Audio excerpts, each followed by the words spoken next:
আমাদের মন্ত্রীরা কাজ করছেন, পরিশ্রম করছেন, কিন্তু আমাদের সাথে তাদের যে জবাবদিহিতার যে সম্পর্কটা, এই সংসদে নিশ্চিত হচ্ছে না। মাননীয় হুইপ মহোদয়ের যেই মিমটি শেয়ার করা হয়েছে, সেখানে কোথায় যৌন নির্যাতন করা হয়েছে? এখানে একটা মিম শেয়ার দেওয়া হয়েছে, যেখানে দেওয়া হয়েছে তিমি মাছ সবাইকে সার্ভ করা হচ্ছে। এবং এই ধরনের মামলায় আমাদের এই অভ্যুত্থান পরবর্তী সময়ে বিরোধী দল মতকে দমন নিপীড়নের জন্য গ্রেফতার করা হচ্ছে এবং জামিনও দেওয়া হচ্ছে না।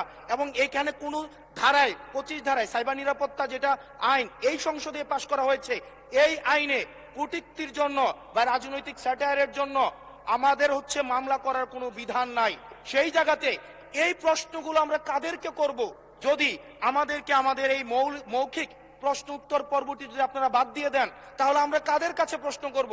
এটা একটা মনোলগ সেশন হবে, এখানে সবগুলো স্ক্রিপ্টেড থাকবে, মন্ত্রণালয় থেকে যে উত্তর রেডি করে দিবে সেটাই। আমাদের মন্ত্রীরা কাজ করছেন, পরিশ্রম করছেন, কিন্তু আমাদের সাথে তাদের যে জবাবদিহিতার যে সম্পর্কটা, এই সংসদে নিশ্চিত হচ্ছে না।